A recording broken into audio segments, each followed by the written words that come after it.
ربیع الاول شریف کی 12 تاریخ تھی، 20 اپریل 571 عیسوی تھی، جب حضور کے والد حضرت عبداللہ کی وفات بھی ہو چکی تھی۔ آپ اپنی والدہ محترمہ حضرت آمنہ سلام اللہ علیہا کے گھر آپ کی آغوش میں نور بانٹتے ہوئے جلوہ گر ہوئے۔ 3 روز تک دودھ حضرت سیدہ آمنہ سلام اللہ علیہا نے پلایا۔ اس کے بعد حضرت ثویبہ نے 1 ہفتہ کے بعد حضرت حلیمہ سعدیہ حضور کو اپنی آغوش میں لے گئیں اور 5 سال کی عمر کی کفالت میں رہے، اور اس کے بعد پھر 5 سال کے بعد واپس حضور پلٹ آئے۔ مدینہ منورہ کا پہلا سفر اور والدہ محترمہ حضرت آمنہ کی وفات ابوا کے مقام پر ہوئی جب حضور کی عمر صرف 6 سال تھی۔ آپ کی دایا برکت بنت سالمہ، جس کا نام ام ایمن ہے عرفی نام، اس نے حضور کو واپس مکہ المعظمہ پہنچایا اور حضرت نبی رحمت صلی اللہ علیہ وسلم کو ان کے مشفق چچا جناب ابو طالب کی کفالت میں دیا۔ آپ کے دادا کا انتقال 8 ہجری کو ہو گیا، 8 سال کی عمر میں ہوا۔ آپ نے اپنے چچا کے ہمراہ پہلا سفر 12 سال کی عمر میں شام کی طرف کیا۔ 15 سے 16 سال کی عمر میں حضور نے قریش کے سارے سرداروں کو اور قبیلوں کو اکٹھا کیا اور کہا کوئی گلی میں لٹ جاتا ہے، کوئی بازار میں لٹ جاتا ہے، کوئی جنگل میں لٹ جاتا ہے، آؤ ہم اکٹھا معاہدہ کریں کہ آج کے بعد کوئی کسی کو نہیں لوٹے گا۔ تو حضور نے وہ تاریخی معاہدہ کروایا جس کا نام کتب تواریخ میں حلف الفضول کے نام سے ہے۔ وہ حلف دیا تھا فضل نامی مختلف لوگوں نے، تو اس میں یہ ایک سیاسی اور ایک فلاحی معاہدہ تھا، ایک رفاعی کام تھا جو 15 سال کی عمر میں حضور نے کیا۔ حضرت خدیجۃ الکبریٰ سے حضور کا نکاح 25 سال کی عمر میں ہوا۔ اہل مکہ نے حضور کو 30 سال کی عمر میں صادق اور امین کا خطاب دیا۔ اہل مکہ کی طرف سے یہ خطاب ملنے کے بعد 33 سال کی عمر میں حضور علیہ السلام پر غیبی اسرار و رموز کھلنے شروع ہوئے، ان کا ظہور ہونے لگا اور ایسی خوابیں آنے لگیں۔ حجر اسود کو کعبہ کی تعمیر کے لیے جب باہر نکالا تو آپ جانتے ہیں کہ اختلاف بن گیا، ہر ایک کی خواہش تھی کہ حجر اسود کعبۃ اللہ میں اٹھا کے نصب کروں، لیکن کوئی بندہ کسی دوسرے کو برداشت بھی نہیں کرتا تھا، تو قبائل آپس میں لڑ پڑتے، لڑائی ہوتی، حالت ایسی ہوتی کہ خون ریزی ہوتی حرم میں۔ تو حضور نے فیصلہ کیا اور چادر میں ڈال کر حجر اسود کو کہا سارے سردار کو انہیں پکڑ لو اور میں اٹھا کے رکھ دیتا ہوں تاکہ سعادت سے کوئی بھی محروم نہ رہے۔ یہ اس وقت ہوا جب حضور علیہ السلام کی عمر 35 سال تھی۔ 37 سال کی عمر میں حضور نے غار حرا میں خلوتیں اختیار کرنے شروع کر دی، دنیا سے کٹ کر مالک سے رابطہ جوڑا، اور پھر ربیع الاول کے مہینے میں ہی جب حضور کی عمر 40 سال ہوئی تو اللہ کے حبیب صلی اللہ علیہ وسلم حضرت جبریل امین آئے اور نبوت کے اعلان و اظہار کا کہا، اور آقا کریم صلی اللہ علیہ وسلم نے آ کے سب سے پہلے اپنی زوجہ محترمہ حضرت خدیجہ الکبریٰ کو بتلایا اور کہا یا خدیجہ زملونی، مجھے چادر دو، مجھے سردی محسوس ہو رہی ہے، تو مجھے اپنی جان کا خطرہ ہے۔ اس طرح کے الفاظ حضور نے کہے تو وہ غم گسار بیوی انہوں نے حضور سے کہا کہ آپ غریبوں کے کام آتے ہیں، دکھیوں کے کام آتے ہیں اور آپ کو کوئی پریشانی نہیں ہو سکتی۔ انہوں نے حضور کی ڈھارس بندائی اور پھر آغاز نزول قرآن ہوا۔ نماز فجر اور عصر کی 2 رکعتیں نبوت کے پہلے سال ہی حضور کے اوپر فرض ہو گئی اور حضور پڑھتے تھے۔ آغاز نزول قرآن مجید یہ رمضان المبارک میں ہوا اور یہ بھی نبوت کا پہلا سال ہی تھا، جمعرات کا دن تھا۔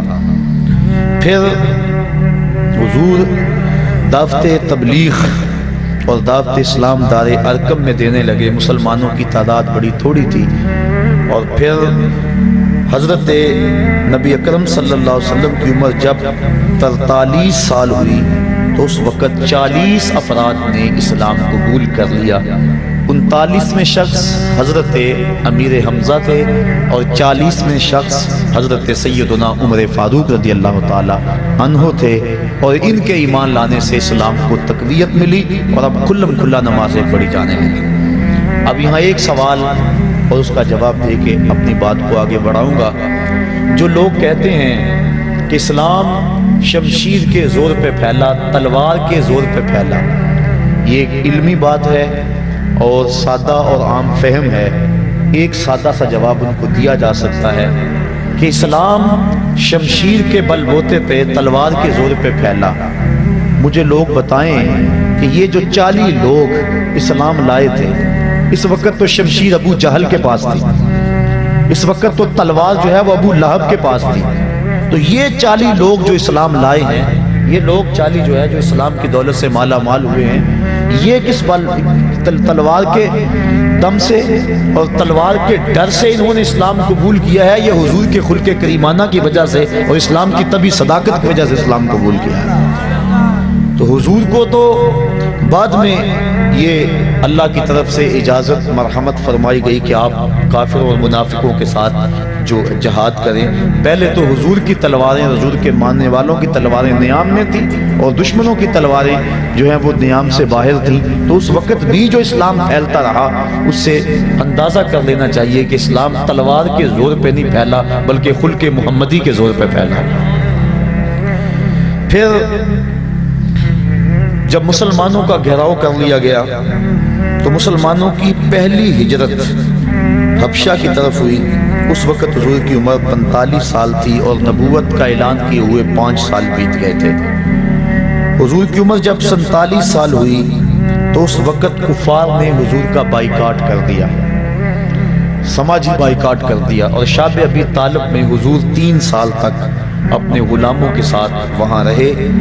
جس چمڑے پہ لکھ کے وہ معاہدہ کعبے کی دیوار کے ساتھ لٹکایا گیا تھا، اس چمڑے کو دیمک چاٹ گئی اور وہ خود گر گیا، اور پھر جو ہے حضور علیہ السلام دوبارہ مکہ المکرمہ میں آئے۔ یہ حضور کی طرف سے، حضور کے لیے اللہ تعالیٰ کی اعانت تھی۔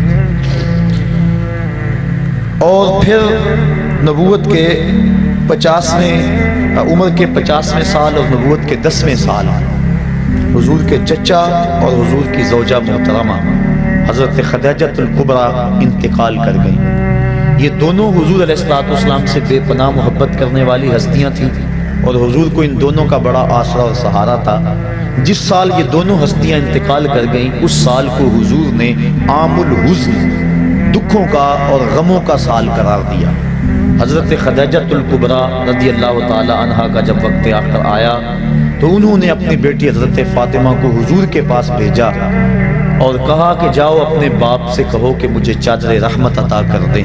حضرت فاطمہ الزہرا رضی اللہ تعالی عنہا حاضر ہوئی۔ حضور نے کہا بیٹا اپنی ماں سے پوچھو یہ چادر کس لیے مانگ رہی ہیں۔ تو حضرت فاطمہ الزہرا پوچھنے کے لیے آئی، حضور بھی پیچھے آ گئے۔ تو حضرت خدیجہ نے عرض کی کہ حضور میرا وقت آخر ہے اور مجھے پتہ ہے کہ اب میں اللہ کے حضور جانے والی ہوں، میری خواہش ہے آپ مجھے یہ چادر دے دیں اور بعد انتقال اس چادر سے مجھے کفن دیا جائے۔ اب سنیے حضور کے لفظ۔ میں پرسوں ایک جگہ پہ گیا تو بڑا سا بینر لگا ہوا تھا، نہ کم نہ حاوی، عورت کے حقوق مساوی۔ آج عورت اپنے حقوق کی جنگ ابھی تک لڑ رہی ہے اور وہ برقعے کو اپنے لیے قید خانہ سمجھتی ہے۔ اسے نہیں پتا کہ مصطفیٰ نے عورت کو آبرو دی ہے۔ آج بھی نبی کا دین جہاں نہیں پہنچا وہ بیوی کو پاؤں کا جوتا خیال کرتے ہیں، اور مغرب جس کے پیچھے ہم دوڑتے ہیں وہ بیوی کو کتیا کہہ کے پکارتے ہیں، اور آج وہ اپنے حقوق کی جنگ لڑ رہی ہے اور برقعے کو قید خانہ سمجھتی ہے۔ اسے نہیں پتا اس برقعے کا ایک ایک تار اس کی آبرو کا محافظ ہے۔ شاید اگر اسے اس بات سے علم ہو کہ افلاطون تو عورت کو انسان ماننے کے لیے تیار نہیں، یہ مصطفیٰ ہیں جس نے عورت کو آبرو بخشی اور عورت کو عزت عطا فرمائی۔ اب سنیے حضور کے لفظ۔ جب حضرت فاطمہ الزہرا نے آ کے عرض کی کہ حضور میرے باپ میری والدہ ماجدہ چادر مانگ رہی ہیں، تو آقا کریم صلی اللہ علیہ وآلہ وسلم گئے اور انہوں نے کہا حضور میں اس لیے مانگ رہی ہوں کہ میرا وقت آخر ہے۔ تو آقا کریم کی آنکھیں چھلکی اور پھر فرمایا اے خدیجہ تو نے تو چادر مانگی ہے، لو اردت جلدی لا آتیتو کے، اگر تو میری جلد بھی مانگ لیتی تو میں وہ بھی پیش کر دیتا۔ تو اس وقت حضور کی عمر 50 سال تھی۔ حضرت خدیجہ الکبریٰ کے انتقال کے بعد حضور کی عمر جب 52 سال ہوئی تو 27 رجب کو 12 نبوت کو واقعہ معراج ہوا۔ پہلے 2 نمازیں فرض تھی، اب 3 نمازیں اور ساتھ شامل ہو گئیں، اور کل حضور پر جو ہیں وہ 5 نمازیں فرض ہوئیں۔ لیکن حضور کی ذات پر 6 نمازیں فرض تھی، تہجد بھی حضور پر فرض تھی، لیکن پڑھتے حضور 8 تھے۔ اس کے علاوہ نوافل کی ادائیگی بھی حضور کرتے تھے۔ امت پہ پہلے 50 نمازیں فرض ہوئی تھی، لیکن حضرت موسیٰ علیہ السلام کی درمیان میں جو مداخلت ہوئی اس کی وجہ سے 5 نمازیں رہ گئیں۔ یہ امت مصطفیہ پر حضرت موسیٰ علیہ السلام کا احسان ہے، جس کو امت کو نہیں بھولنا چاہیے۔ پھر مدینہ منورہ کے 15 افراد، جب حضور کی عمر جو ہے وہ یہی 52 سال تھی، 52 سال تھی حضور کی عمر، تو پھر کچھ لوگ جو ہیں وہ 18 افراد ایمان کی دولت سے مالا مال ہوئے۔ اس کو بیعت عقبہ اولیٰ بھی کہتے ہیں۔ پھر اس کے بعد 72 افراد نے اسی سال ذو الحج کے مہینے کے اندر جو ہے وہ بیعت کی۔ اس کو جو ہے 72 افراد نے قبول کیا حضور علیہ السلام کے ہاتھ پہ اسلام کو۔ تو یہ اگلا سال تھا، یعنی نبوت کا 13واں سال۔ مکہ معظمہ سے حضور علیہ السلام جو ہے وہ اسی سال ارادہ کیا، اور اگلے سال حضور علیہ السلام نے نبوت کے 14ویں سال میں 17 صفر کو نبوت کی، 13 کو حضور نے مدینہ شریف کی طرف ارادہ کیا، اور پیر کے دن 8 ربیع الاول، ایک روایت کے مطابق 12 ربیع الاول کے مبارک دن نبوت کے 13ویں سال حضور علیہ السلام قباء میں تشریف لائے۔ مدینہ شریف میں 12 ربیع الاول کو داخل ہوئے۔ فرضیت جمعہ کا حکم ہوا، حضرت ابو ایوب انصاری کے گھر میں قیام کیا۔ اس وقت حضور کی عمر جو ہے وہ 54 سال تھی۔ مسجد نبوی کی بنیاد بھی رکھی حضور علیہ السلام نے۔ یہ جو ہے وہ 22 ربیع الاول تھی اور 1 ہجری تھی، اور پھر اس کے بعد 15 شعبان 2 ہجری کو تحویل قبلہ کا حکم ہوا، اور پھر اسی سال جو ہے فرضیت روزہ اور فرضیت زکوٰۃ اور فرضیت جہاد ہوئی۔ نماز عید الفطر کی ادائیگی 1 شوال 2000 کو پہلی مرتبہ ہوئی۔ معرکہ بدر حضور کے 55 سال کی عمر میں 17 رمضان کو ہوا۔ معرکہ احد حرمت شراب، اور یہ جو ہے وہ 56 سال کی عمر کے اندر جو ہے وہ حضور علیہ السلام کے اوپر لازم قرار دیا گیا۔ قاریوں کی شہادت، صحابہ کرام کو جو کچھ قبیلوں کے لوگ لے گئے تھے، یہ اس وقت حضور کی عمر 57 سال تھی۔ غزوہ خندق جب ہوا تو اس وقت حضور کی عمر 58 سال تھی، اور یہ 5 ہجری کا واقعہ ہے۔ اور حضور کی عمر اسی سال 58 سال کی عمر میں ہی زنا، قذف، لعان کے فوجداری قوانین کا نفاذ اور پردے کا حکم آیا۔ اور جب حضور کی عمر 59 سال تھی تو صلح حدیبیہ کا واقعہ ذی-قعدہ کے مہینے میں 6 ہجری کو ہوا۔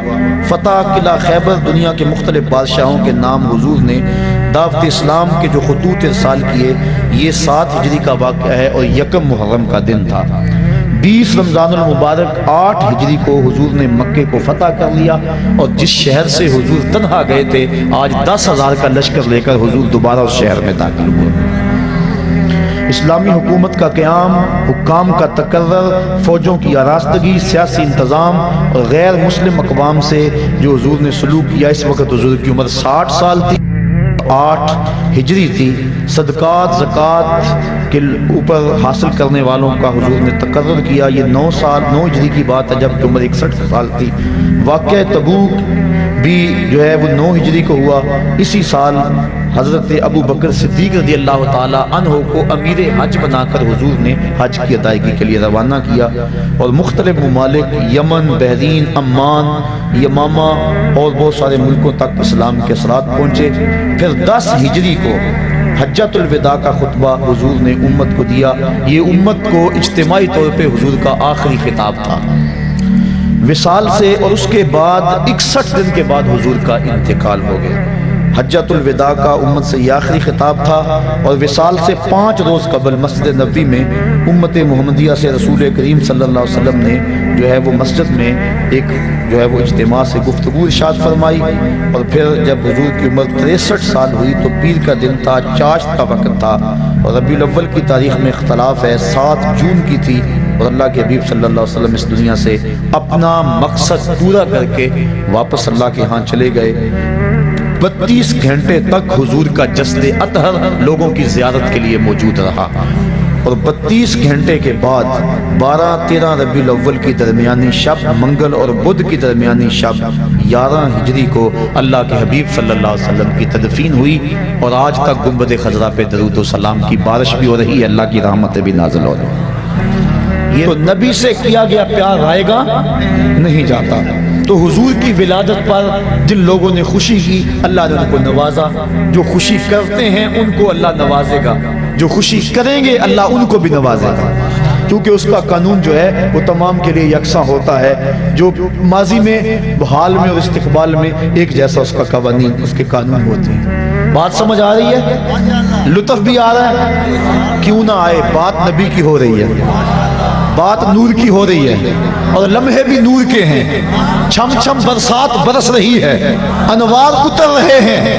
وہ گھڑیاں آنے والی ہیں جب میں اور آپ کھڑے ہوں گے اور کیا پڑھیں گے؟ جس سہانی گھڑی چمکا طیبہ کا چاند، اس دل افروز ساعت پہ لاکھوں سلام۔ ان بچوں پہ جب پھول برس رہے تھے کیسا منظر تھا؟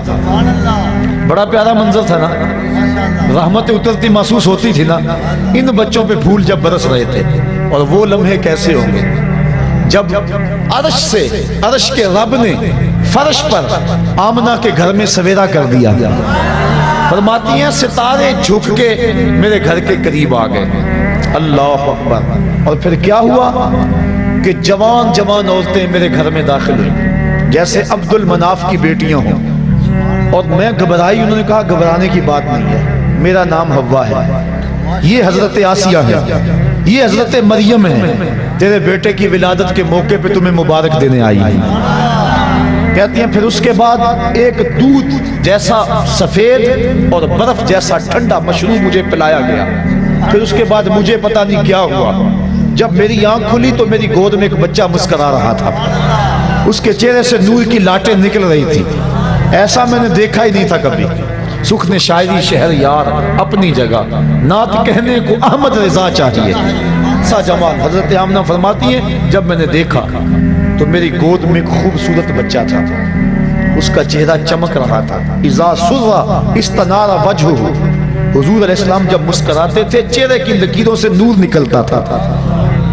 پھر کیا ہوا؟ پیدا ہوتے ہی اس بچے نے اپنے دونوں ہاتھ زمین پہ رکھ دیے اور سارا آسمان کی طرف اٹھایا، اللہ اکبر، اور پھر مٹی کی مٹھی ہاتھ میں بھری، ایک دن کا بچہ ہے لوگوں، ایک دن کا بچہ ہے، نہیں بات کچھ اور ہے، یہ ولادت ہو رہی ہے، خلقت کو بڑی پہلے کی ہو چکی ہے، آتے ہی مٹھی خاک کی بھری، دیکھا آسمان کی طرف، علماء کہتے ہیں مٹھی اس لیے بھری، لوگوں کو بتایا دیکھو لوگوں یہ زمین ہے، آج کے بعد اس پہ محمد کا قبضہ ہے، اللہ، اور آواز اٹھ رہی تھی ذات، بخن بخن قبض محمد علی جمیع الارض، مبارک ہو مبارک ہو، ہر زمین پہ مصطفیٰ کا قبضہ ہو گیا۔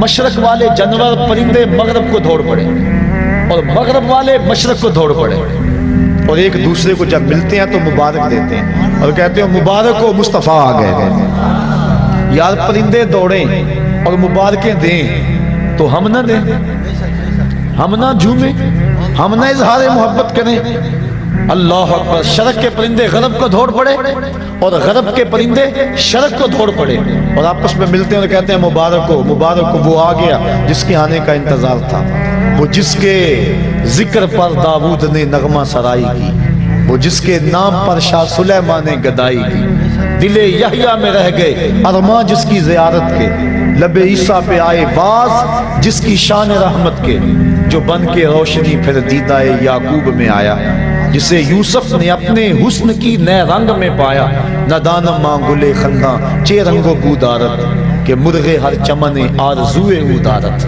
اللہ اکبر. اللہ کے حبیب صلی اللہ علیہ وآلہ وسلم زمین پہ مٹھی بھری اور حضور علیہ السلام اس وقت جو گفتگو کی اللہ اکبر کبیرہ، یہ لفظ بھی کتب میں آتے ہیں اور کتب میں یہ لفظ بھی آتے ہیں. کہا رب حبلی امتی، اے اللہ میری امت کا معاملہ میرے ہاتھ میں دے دے. اللہ اکبر. میری امت کا معاملہ میرے لے کے پہلو میں غم امت نادار آئے. امتی امتی کہتے ہوئے سرکار آئے. حضور امتی امتی کہتے ہوئے آئے، ساری زندگی امتی امتی پکارا. پھر جس سال حضور آئے نا، اس سال کا عربوں نے نام رکھا. یہ میں نے ابھی بتایا ہے کہ جس سال حضرت خدیجۃ الکبریٰ اور حضرت نبی رحمت کے شفیق چچا انتقال کر گئے، اس سال کا نام حضور نے عام الحزن رکھا، کیونکہ ہجری کا آغاز حضرت عمر فاروق کے دور میں ہوا تھا. پہلے سالوں کے نام رکھتے تھے. اب جس سال حضور پیدا ہوئے اس کا ایک نام ہے عام الفیل، لیکن اس کا ایک اور نام رکھا عربوں نے. کیا نام رکھا؟ سنۃ الفرح والابتہاج. اس کا معنی ہے خوشیوں اور چاؤں کا سال. کیا نام ہے؟ خوشیوں اور چاؤں کا سال. کیوں رکھا یہ نام؟ اس لیے انہیں تو نہیں پتا تھا کہ حضور آئے ہیں. حضور کی ولادت کا تو پتا تھا، لیکن یہ نہیں پتا کہ یہ نبی ہیں.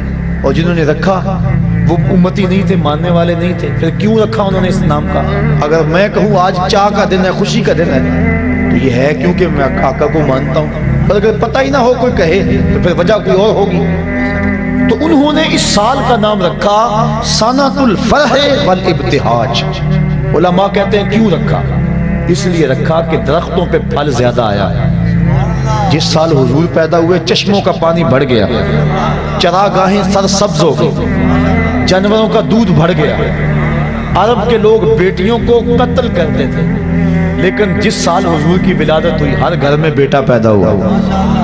آج بھی جس شخص کے ہاں اولاد نرینہ نہ ہوتی ہو، علماء کہتے ہیں خلوص نیت سے کہے اے اللہ مجھے بیٹا دے دے، میں تیرے رسول کا میلاد کرواؤں گا، اللہ بیٹا ہی عطا فرمائے گا.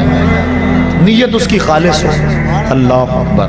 تو ہر گھر میں بیٹے پیدا ہوئے، جہاں بھی پیدائش ہوئی بیٹے ہی پیدا ہوئے. تو اس سال ہر گھر میں خوشی تھی، غم قریب نہیں آیا.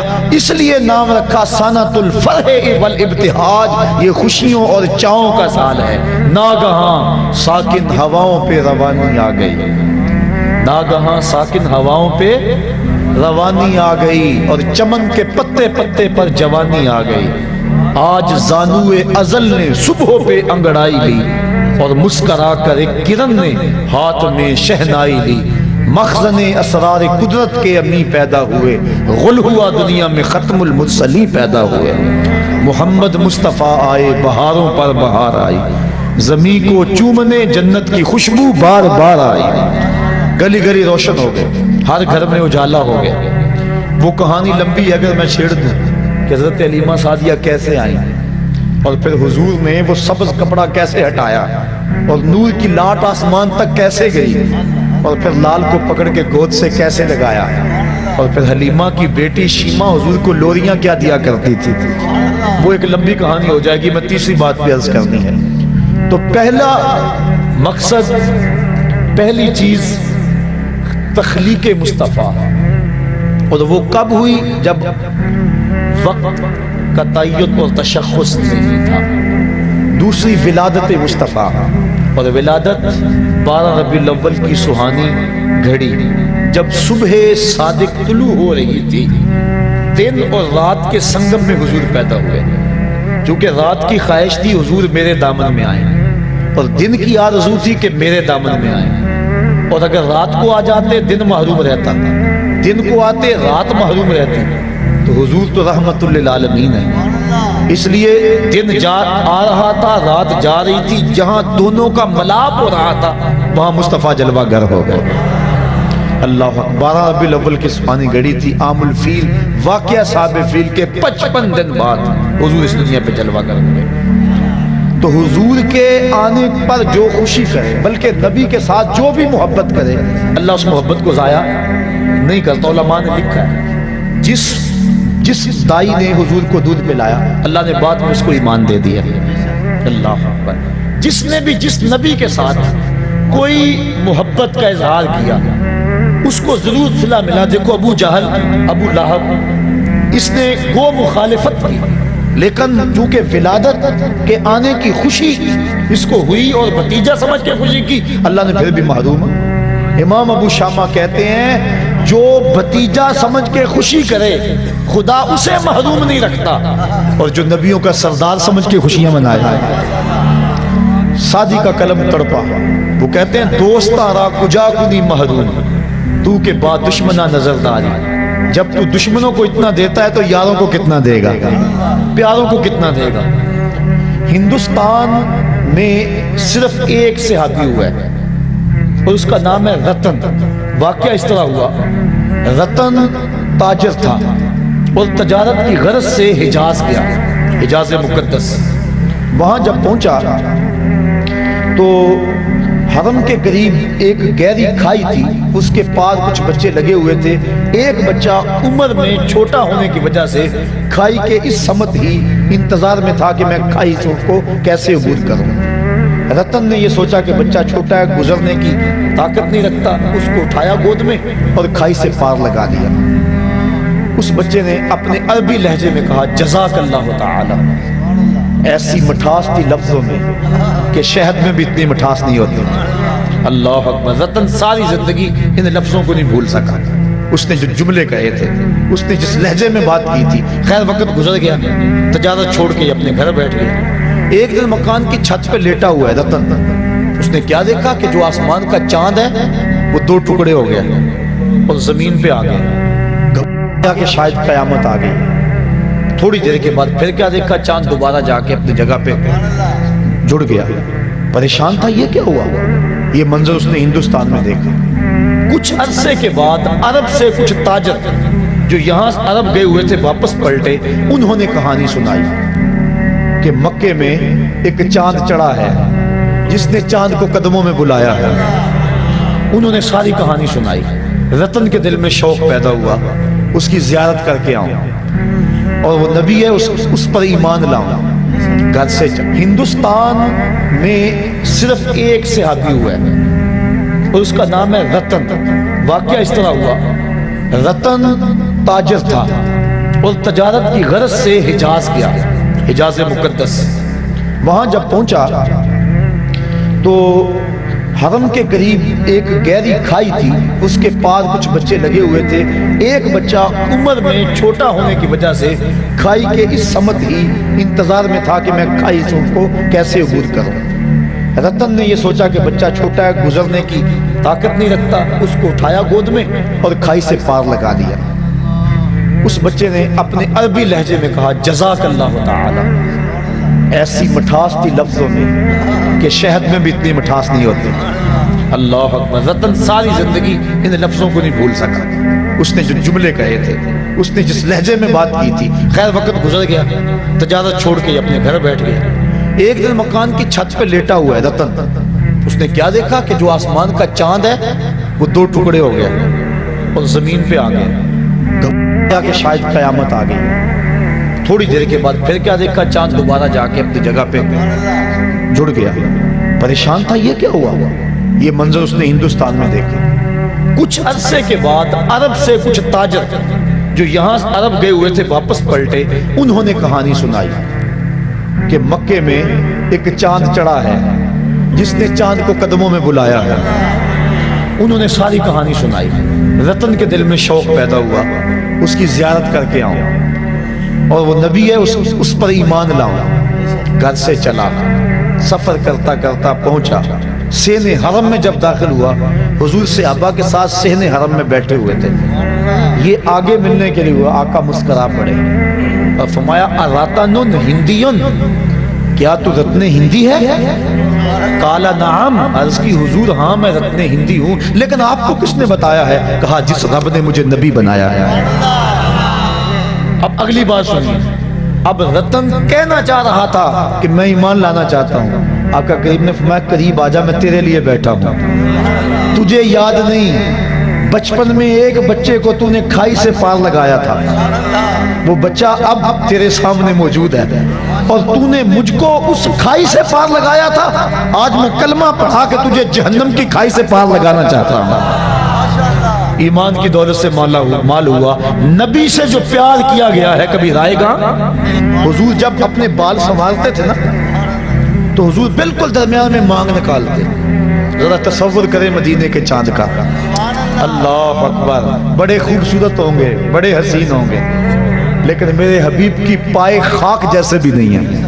اللہ اکبر، حضور علیہ السلام کے خاک پا جیسے بھی نہیں ہیں، بڑے بڑے حسین ہوں گے، بڑے بڑے جمیل ہوں گے، بڑے بڑے مہوش ہوں گے، بڑے بڑے زہرہ جمال ہوں گے، لیکن جو حسن اللہ نے اپنے حبیب کو دیا کسی کو نہیں دیا۔ جب مانگ نکالتے تھے اللہ اکبر درمیان میں تو لگتا تھا ستارے چمک رہے ہیں۔ اللہ اکبر، کبھی آپ نے دیکھا صبح کو جب تڑکا ہوتا ہے تو اس وقت پو پھٹتی ہے، کالی رات کے اندھیرے میں افق سے جب پو پھٹتی ہے، اعلیٰ حضرت نقشہ کھینچا، کہا حضور یہ جو آپ مانگ نکالتے ہیں نا ایسا لگ رہا ہے جس طرح لیلۃ القدر میں پو پھٹ رہی ہو۔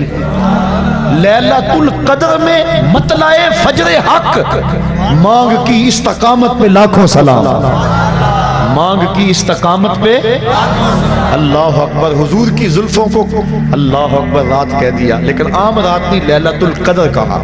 تو بات اعلیٰ حضرت جب بھی بولتے ہیں حد کرتے ہیں۔ اب اللہ کے حبیب صلی اللہ علیہ وآلہ وسلم کی آمد کی 3 حیثیتیں علماء نے بیان فرمائی ہیں۔ نمبر 1 تخلیق مصطفیٰ، جس کو کہتے ہیں خلقت محمدیہ، اور دوسرا ہے ولادت محمدیہ، اور تیسرا ہے بعثت محمدیہ۔ حضور کی تخلیق کب ہوئی، حضور کی ولادت پیدائش کب ہوئی، اور حضور علیہ السلام کی بعثت کب ہوئی۔ تو بعثت کا یہاں اور ولادت کا یہاں آپ سن چکے ہیں، پھر اس کو تھوڑی سی تفصیل سے عرض کرنا چاہوں گا۔ حضور کی تخلیق کب ہوئی یہ آج تک کوئی نہیں بتا سکا کہ حضور پیدا کب ہوئے، تخلیق کب ہوئی۔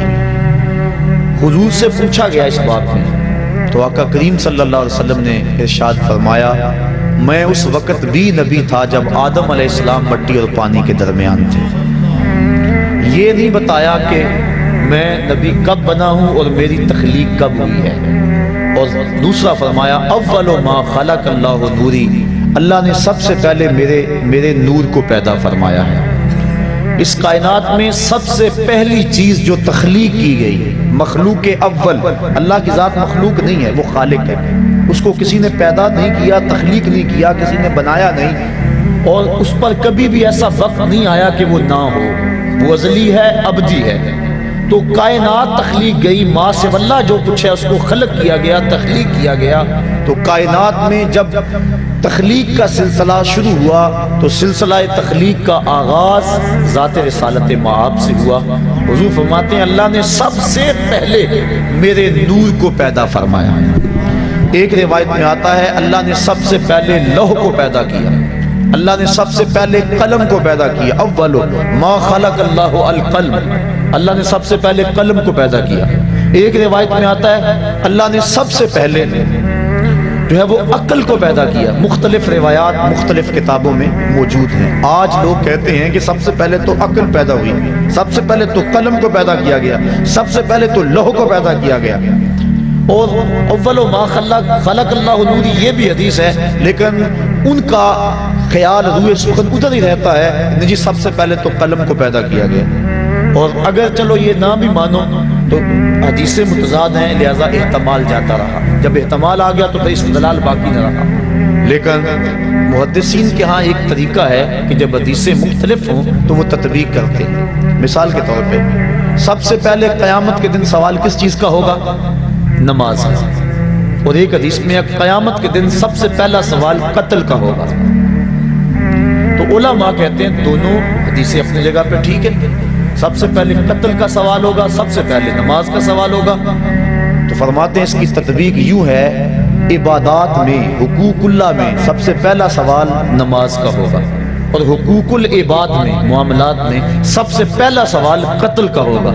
تو یہ اس کی تطبیق کر لیں تو دونوں حدیثیں اپنی اپنی جگہ پہ ٹھیک ہیں۔ تو یہ حدیثیں سب سے پہلے میرے نور کو پیدا کیا گیا، سب سے پہلے لوح کو پیدا کیا گیا، سب سے پہلے قلم کو پیدا کیا گیا، سب سے پہلے عقل کو پیدا کیا گیا۔ تو اس کی تطبیق قلندر لاہوری شاعر مشرق حکیم الامت علامہ اقبال نے کی۔ وہ کہتے ہیں لوح بھی تو قلم بھی تو، لوح بھی تو، سبحان اللہ نہیں کہی آپ نے، علامہ اقبال نے تطبیق کی، لوح بھی تو قلم بھی تو، تیرا وجود الکتاب، گنبد آب گینا رنگ تیرے محیط میں حباب۔ حضور لوح بھی تمہارا نام ہے، قلم بھی تمہارا ہی نام ہے۔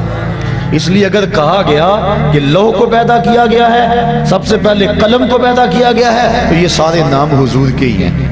تو جو حدیث ہے اول ما خلق اللہ نوری، تو اس کا معنی بھی یہی ہے۔ تو سب سے پہلے کائنات میں جس وجود کو، جس ذات کو تشخص اور تعین دیا گیا، وہ ذات رسالت مآب صلی اللہ علیہ وسلم۔ تو کائنات کا پہلا تعین ذات رسالت مآب ہے۔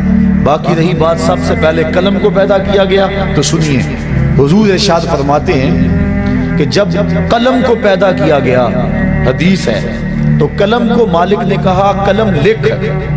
قلم نے کہا مالک کیا لکھوں؟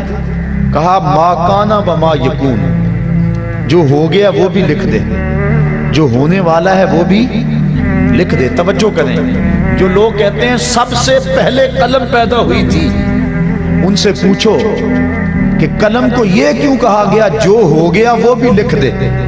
معلوم ہوا قلم سے پہلے بھی کچھ ہو گیا تھا، اس لیے قلم کو کہا گیا نا۔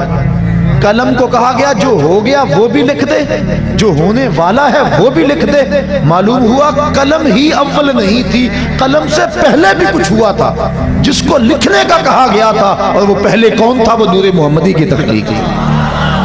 لوح بھی تو قلم بھی تو، تیرا وجود الکتاب، گنبد آبگینہ رنگ تیرے محیط میں حباب۔ تو سب سے پہلے جس ذات کو شرف وجود بخشا گیا وہ ذات رسالت مآب صلی اللہ علیہ وسلم، اور فرمایا اول ما خلق اللہ نوری ومن نوری خلق کل شیء۔ اللہ نے سب سے پہلے میرے نور کو پیدا کیا، پھر کائنات کی ہر شے کو میرے نور سے پیدا کیا۔ اس طرح کائنات کی ہر شے کی اصل ذات رسالت مآب صلی اللہ علیہ وسلم۔ یہ ہے حضور علیہ السلام کی خلقت، اس کو کہتے ہیں خلقت محمدیہ۔ سب سے پہلے پیدا تخلیق حضور کیے گئے، کب ہوئے؟ چونکہ وقت بنتا ہے لیل و نہار کی گردش سے، اور لیل و نہار دن اور رات بنتے ہیں چاند اور سورج کی وجہ سے۔ اور جب حضور کو تخلیق کیا گیا اس وقت چاند سورج نہیں تھے، اس وقت جب چاند سورج نہیں تھے تو لیل و نہار کیسے ہوتے؟ جب لیل و نہار نہیں تھے تو وقت اور گھڑیاں اور گھنٹے، منٹ اور ساعتیں کیسے بنتی؟ اس لیے جب کسی نے پوچھا بھی نا حضور آپ کو کب نبوت ملی تھی، تو آقا کریم نے کیا کہا؟ تم اتنا سمجھ لو، اللہ اکبر، جب آدم علیہ السلام مٹی اور پانی کے درمیان تھے اس وقت میرے سر پہ نبوت کا تاج سجا ہوا تھا۔ سجا کب یہ تم نہیں جان سکتے۔ تو حضور علیہ السلام کی تخلیق اس وقت ہوئی جب وقت نہیں تھا۔ یہ وقت میں کہہ رہا ہوں چونکہ میرے پاس لفظ نہیں ہے۔ دوسری ہے حضور کی ولادت، اور وہ آپ جانتے ہیں کہ 12 ربیع الاول تھا، تڑکے کا وقت تھا، چھم چھم رحمتیں اتر رہی تھی، کائنات پہ اندھیرے پھیلے ہوئے تھے کہ اچانک روشنی ہوئی۔ حضرت آمنہ کہتی ہیں کہ ستارے میرے گھر کے اتنے قریب آ گئے کہ مجھے یوں لگا کہ ابھی گر پڑیں گے، اور پھر کیا ہوا؟ اللہ اکبر، خرج منی نور، میرے بطن سے نور نکلا۔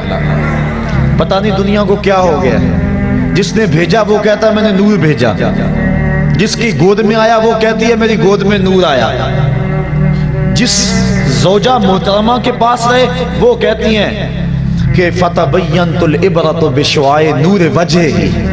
حضور جب آنگن میں آتے تھے، کمرے میں آتے تھے، اندھارے ختم ہو جاتے اور اجالے ہو جاتے۔ جس دائی کے پاس گئے ہیں وہ بھی کہتی ہیں ما کننا نحتاج الی السراج من یوم اخذناہ، جب سے یہ ہمارے گھر آیا ہے نا ہمیں دیا جلانے کی ضرورت ہی پیش نہیں آئی۔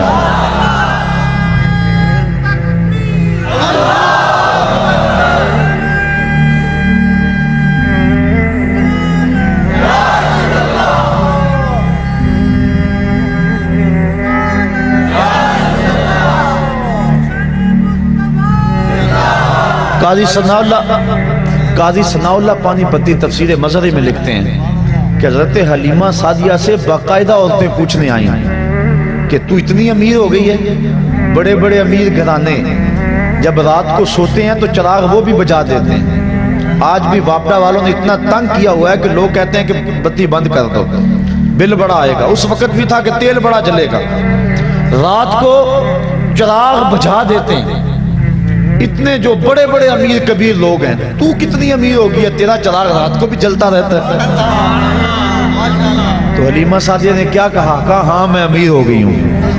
ہاں میں، جس کے پاس محمد ہو وہ غریب نہیں ہوتا، وہ امیر ہوتا ہے. تم امیر ہو، میں امیر ہوں. مسلمان امیر ہیں، ان کے پاس کچھ بھی نہ ہو پھر بھی امیر ہیں. یہ تو قیامت کے دن پتہ چلے گا غریب کون تھا اور امیر کون تھا. اللہ اکبر. کہا تو بڑی امیر ہو گئی ہے، کہا ہاں. اللہ اکبر. بھاگ جاگ پڑے نا حلیمہ سعدیہ کے. حلیمہ دا چھپر کھجوری دے تھلے، حلیمہ دا چھپر کھجوری دے تھلے، حوراں وچھالے نوری مسلے. فرش تو عرش تک پہ گئی دہائی، حلیمہ نے لٹ لی خدا دی خدائی. ہر طرف شور ہے، وہ سارا دن تو صحراؤں میں گھوم لیتی تھی. اسے جب بھوک لگتی تھی لبوں کو چوم لیتی تھی. مقدر جاگ گئے، وقت جاگ گئے، مقدر سمر گئے. وہ کہتی ہیں ما کننا نحتاج الی السراج من یوم اخذناہ. جب سے یہ گھر میں آیا ہے نا، ہم نے دیا ہی نہیں جلایا، ہم نے توڑ دیا ہے دیا، ہم نے بتیاں توڑ دی ہیں، ہم تیل کبھی دکان سے نہیں لینے گئے. جب سے یہ گھر آیا ہے گھر میں روشنی آ گئی ہے، گھر میں اجالے آ گئے ہیں. رات جو تمہیں میرے گھر سے نکلتا ہوا نور نظر آتا ہے وہ کسی دیے کی روشنی نہیں ہے، وہ سراج المنیر کی روشنی ہے. اور کسی کمرے میں اندھیرا ہوتا، وہاں کوئی چیز ڈھونڈنی ہوتی تو وہ حضور کو ہاتھ میں اٹھا کر اس کمرے میں لے جاتے. یہ قصے کہانیاں نہیں ہیں، یہ محض خوش اعتقادی نہیں ہے، یہ حقیقت ہے. حضرت ام المومنین کہتی ہیں اللہ اکبر. صحابہ بھی کہہ رہے ہیں، ابھی آپ سن رہے تھے روایت، کل قمر لیلۃ البدر لم ارا قبلہ ولا بعدہ مثلہ. کوئی کہہ رہا ہے، کوئی یوں بول رہا ہے کہ وہ تو نور ہیں یستضاء بہ مہند، جس سے پورا زمانہ چمک رہا ہے. ماں کہتی ہے میری گود میں نور آیا. بیوی کہتی ہے میرے حجرے میں نور آتا تھا. صحابی کیا کہہ رہا ہے؟ کل قمر نور تھا. ہاں ہاں، صحابی بھی کہہ رہا ہے نور ہے، اہلیہ بھی کہہ رہی ہے نور ہے، ماں بھی کہہ رہی ہے نور ہے، خدا بھی کہہ رہا ہے قد جاءکم من اللہ نور. خدا کہتا ہے میں نور بنا کے بھیجا، نبی کہتا ہے میں نور بن کے آیا. ماں کہتی ہے میری گود میں نور آیا، دائی کہتی ہے میرے ویڑے میں نور کھیلتا رہا، زوجہ کہتی ہے میرے حجرے میں نور رہتا تھا، صحابہ کہتے ہیں مدینے کی گلیوں میں نور چلتا تھا. اور اگر کوئی کہے مجھے نظر نہیں آیا 1400 سال بعد کہے، اسے کہا جائے گا بے وقوف تیری کون مانے، نبی کی ماں کی مانیں گے، نبی کی زوجہ کی مانیں گے، نبی کے گھر والوں کی مانیں گے، صحابہ کی مانیں گے، مصطفیٰ کی مانیں گے، یا پھر خدا کی مانیں گے.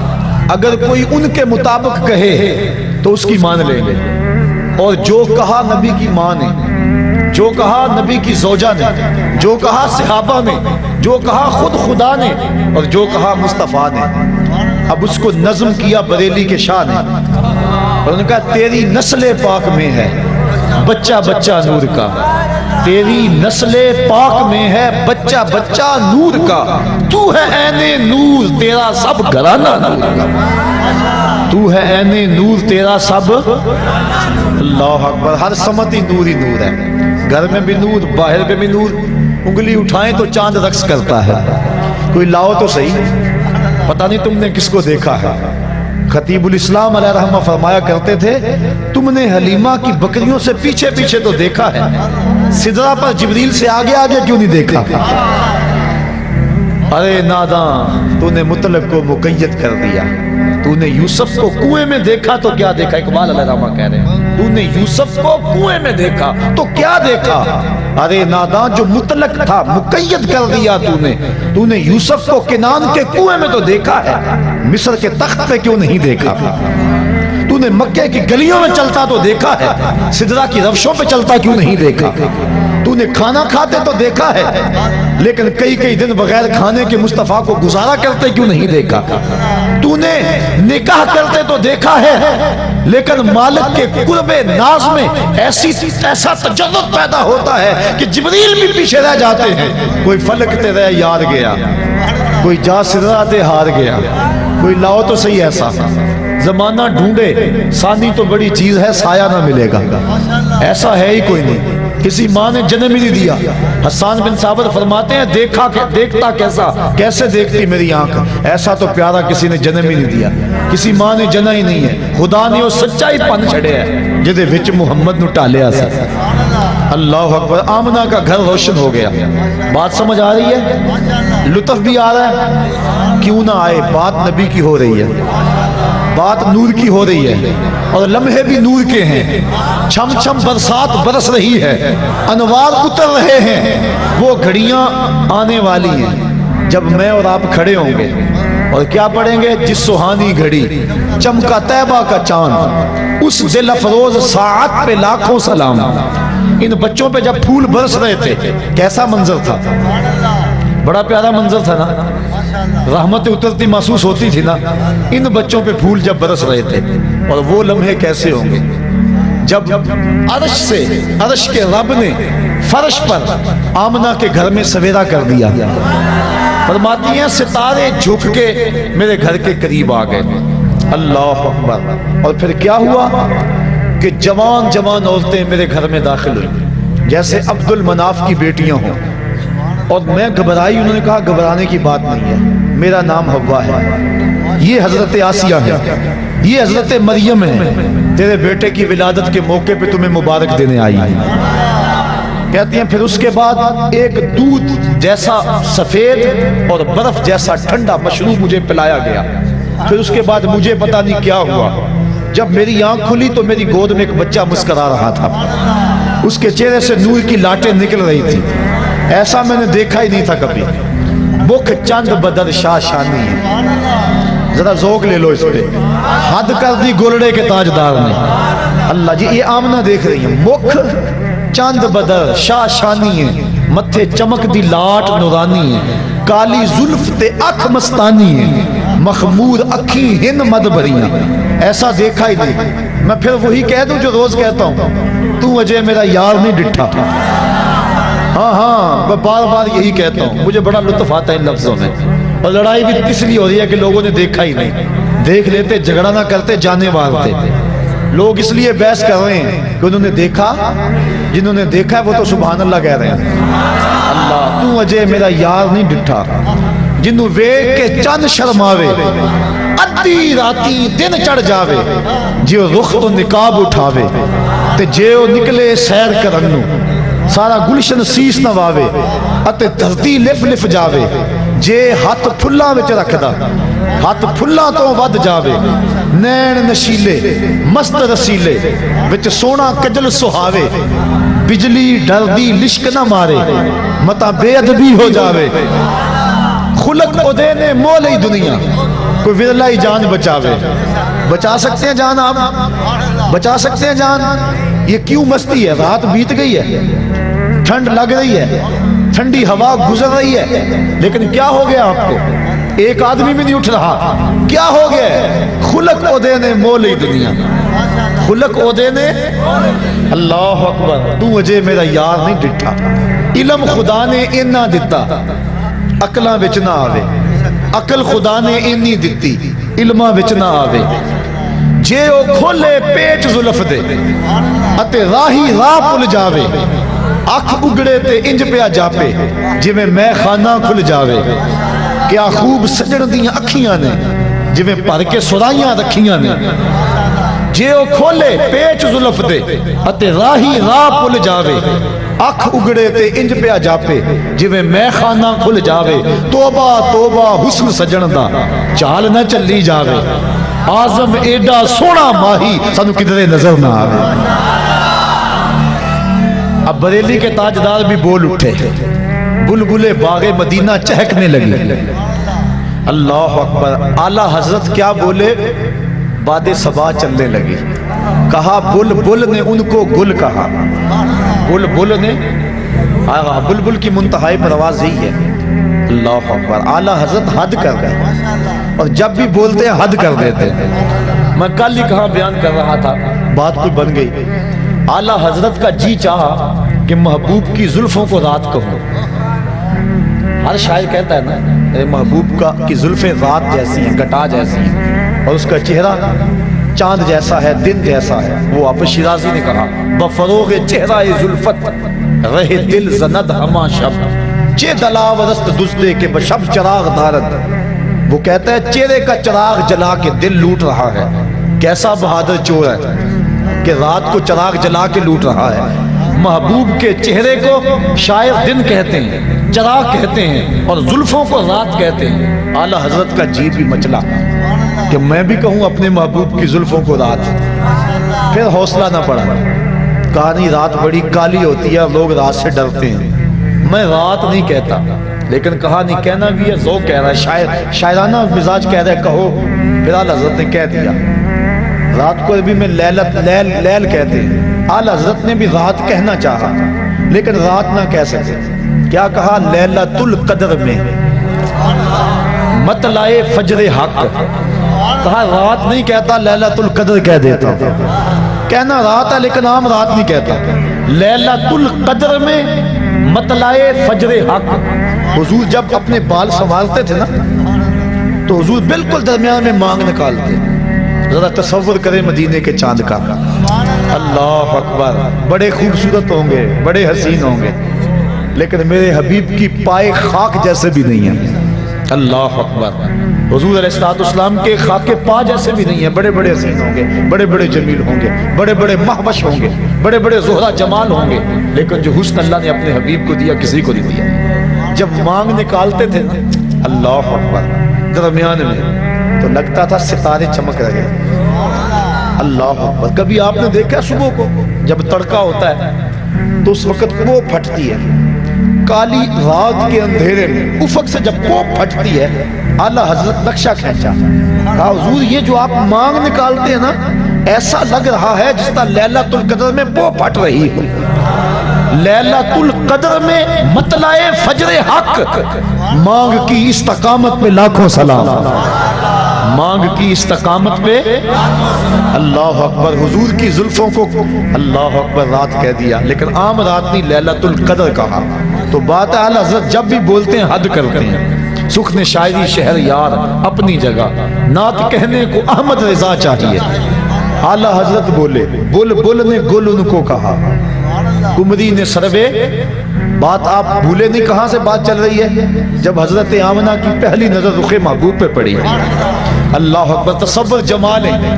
آمنہ کی آنکھیں حضور کو دیکھ رہی ہیں. بیٹا تو کوجا بھی ہو, ماں کہتی ہے میرے لال جیسا کوئی نہیں. اس ماں کے صدقے جس کا بیٹا محمد ہے ہماری ساری آبرویں عزتیں اب واہ کی اس مٹی پہ قربان جس میں مصطفیٰ کی ماں آسودہ خاک ہے. پہلی نظر پڑی. اللہ اکبر. اعلیٰ حضرت بولے کیا بل بل نے گل ان کو کہا, کمری نے سروے جاں فضا. حیرت نے جھنجھلا کر کہا یہ بھی نہیں وہ بھی نہیں, خورشید تھا کس زور پر, کیا بڑھ کے چمکا تھا قمر, بے پردہ جب وہ رخ ہوا یہ بھی نہیں وہ بھی نہیں. اللہ اکبر. اب میں اپنے پیر کی کہانی سناؤں. وہ کہتے ہیں ملدا نہیں محمد ورگا ساری وچ خدائی, اس تصویر نورانی کولوں غیراں رمز نہیں پائی. ایسا چہرہ ایسا جمال. حضرت آمنہ فرماتی ہے جب میں نے دیکھا تو میری گود میں ایک خوبصورت بچہ تھا, اس کا چہرہ چمک رہا تھا. اذا سرّ استنار وجہہ. حضور علیہ السلام جب مسکراتے تھے چہرے کی لکیروں سے نور نکلتا تھا. پھر کیا ہوا, پیدا ہوتے ہی اس بچے نے اپنے دونوں ہاتھ زمین پہ رکھ دیے اور سارا آسمان کی طرف اٹھایا. اللہ اکبر.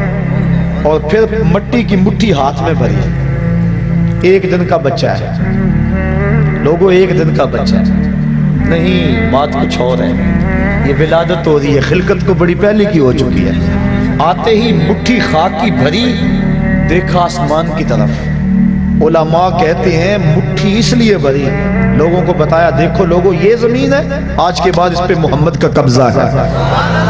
اللہ، اور آواز اٹھ رہی تھی ساتھ، بخن بخن قبض محمد علی جمیع الارض، مبارک ہو مبارک ہو، ہر زمین پہ مصطفیٰ کا قبضہ ہو گیا۔ مشرق والے جانور پرندے مغرب کو دوڑ پڑے اور مغرب والے مشرق کو دوڑ پڑے، اور ایک دوسرے کو جب ملتے ہیں تو مبارک دیتے ہیں اور کہتے ہیں مبارک ہو مصطفیٰ آ گئے۔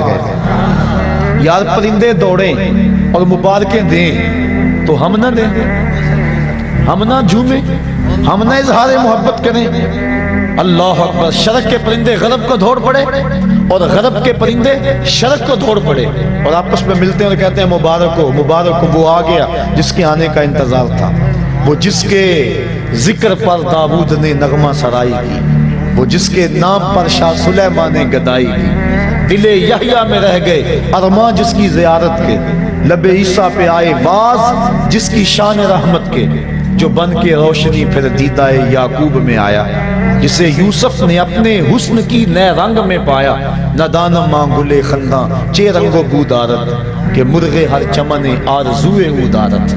اللہ اکبر، اللہ کے حبیب صلی اللہ علیہ وآلہ وسلم زمین پہ مٹھی بھری اور حضور علیہ السلام اس وقت جو گفتگو کی، اللہ اکبر کبیرہ، یہ لفظ بھی کتب میں آتے ہیں اور کتب میں یہ لفظ بھی آتے ہیں، کہا رب حبلی امتی، اے اللہ میری امت کا معاملہ میرے ہاتھ میں دے دے۔ اللہ اکبر، میری امت کا معاملہ میرے، لے کے پہلو میں غم امت نادار آئے، امتی امتی کہتے ہوئے سرکار آئے۔ حضور امتی امتی کہتے ہوئے آئے، ساری زندگی امتی امتی پکارا، غار سجدہ کے نوکیلے پتھروں پہ پیشانی رکھ کے رب حبلی امتی کی صدائیں لگائی۔ اور حضرت فضل بن عباس کہتے ہیں جب میں نے حضور کو لاحد میں اتارا وقت آخر، تو میں نے کفن کی تنیاں کھولیں تو لب جنبش میں تھے، میں نے کان قریب کیا دیکھو تو صحیح اب کیا کہہ رہے ہیں، لیکن جب کان قریب کیا تو وہی نغمہ تھا جو ساری زندگی الاپتے رہے، رب حبلی امتی، اے اللہ میری امت کو میرے سپرد کر دے، جس کے لب پہ رہا امتی امتی، یاد ان کی نہ بھولو نیازی کبھی، وہ کہیں امتی تو بھی کہہ یا نبی، میں ہوں حاضر تیری چاکری کی۔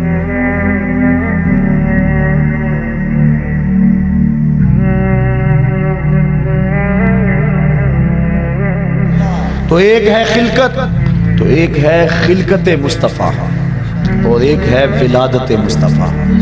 اور پھر جس سال حضور آئے نا، اس سال کا عربوں نے نام رکھا، یہ میں نے ابھی بتایا ہے کہ جس سال حضرت خدیجۃ الکبریٰ اور حضرت نبی رحمت کے شفیق چچا انتقال کر گئے، اس سال کا نام حضور نے عام الحزن رکھا، کیونکہ ہجری کا آغاز حضرت عمر فاروق کے دور میں ہوا تھا، پہلے سالوں کے نام رکھتے تھے۔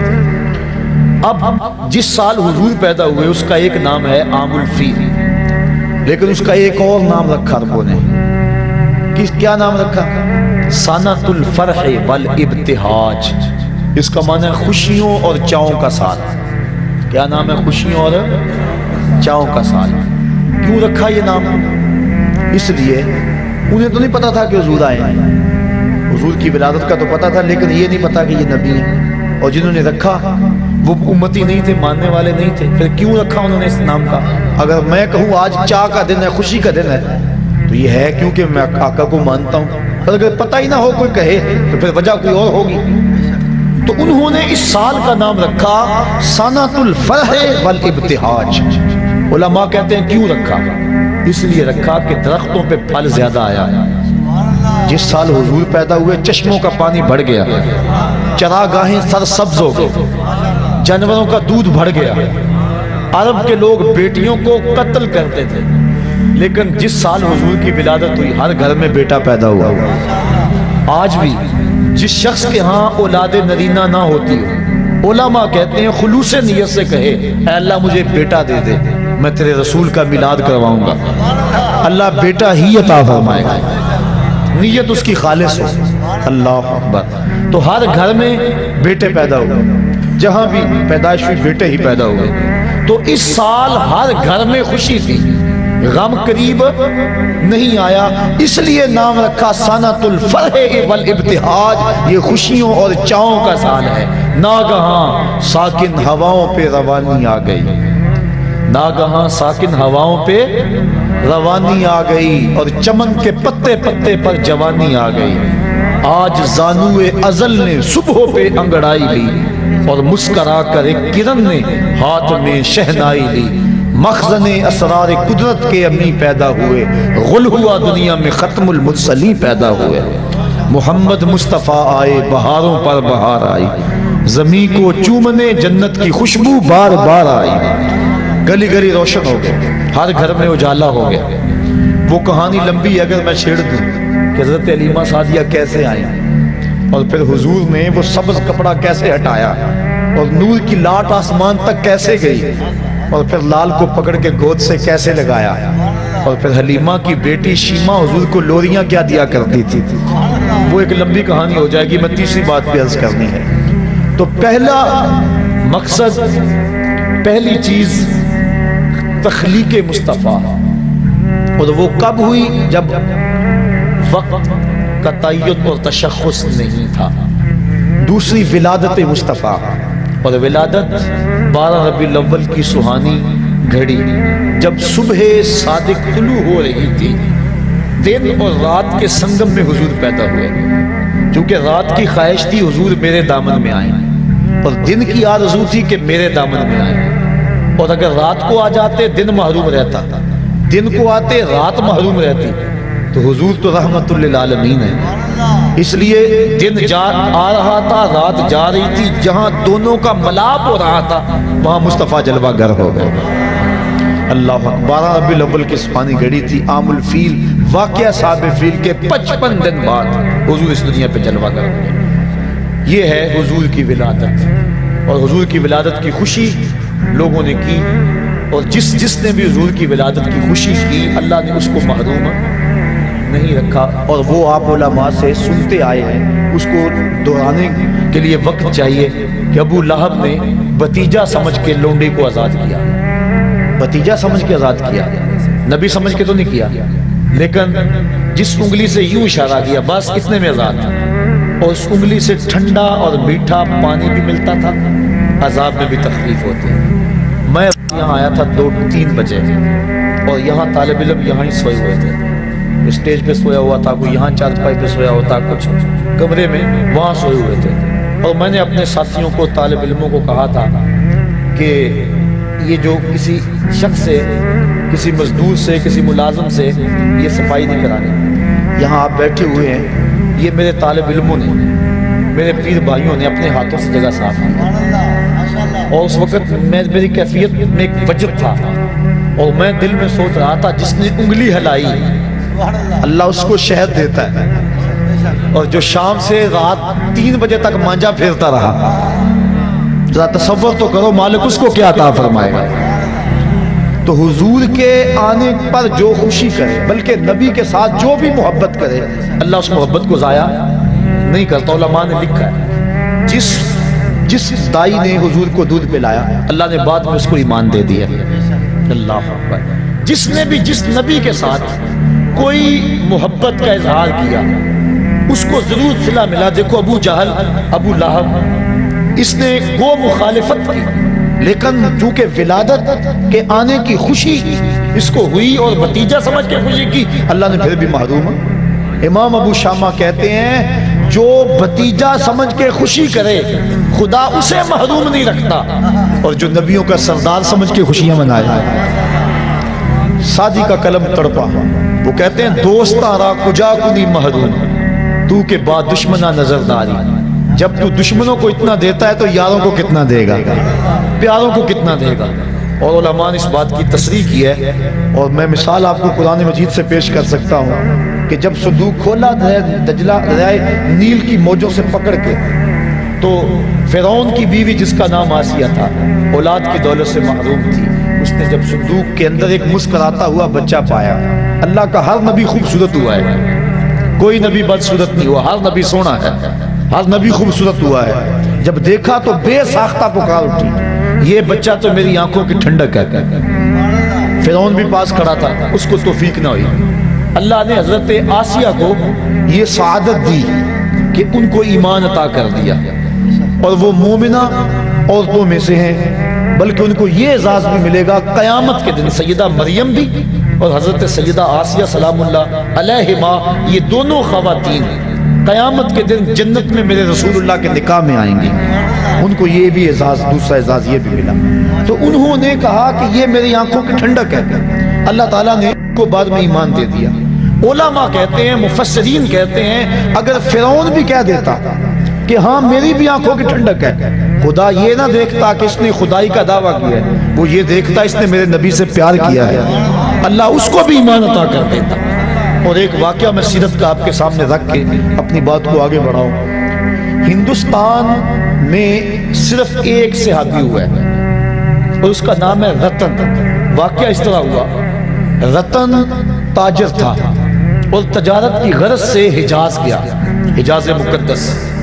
وہاں جب پہنچا تو حرم کے قریب ایک گہری کھائی تھی، اس کے پاس کچھ بچے لگے ہوئے تھے۔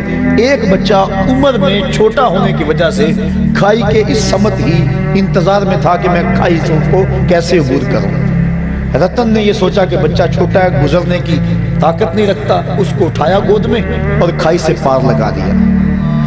اس بچے نے اپنے عربی لہجے میں کہا جزاک اللہ تعالی۔ ایسی مٹھاس تھی لفظوں میں کہ شہد میں بھی اتنی مٹھاس نہیں ہوتی۔ اللہ اکبر۔ رتن ساری زندگی ان لفظوں کو نہیں بھول سکا، اس نے جو جملے کہے تھے، اس نے جس لہجے میں بات کی تھی۔ خیر وقت گزر گیا، تجارت چھوڑ کے اپنے گھر بیٹھ گیا۔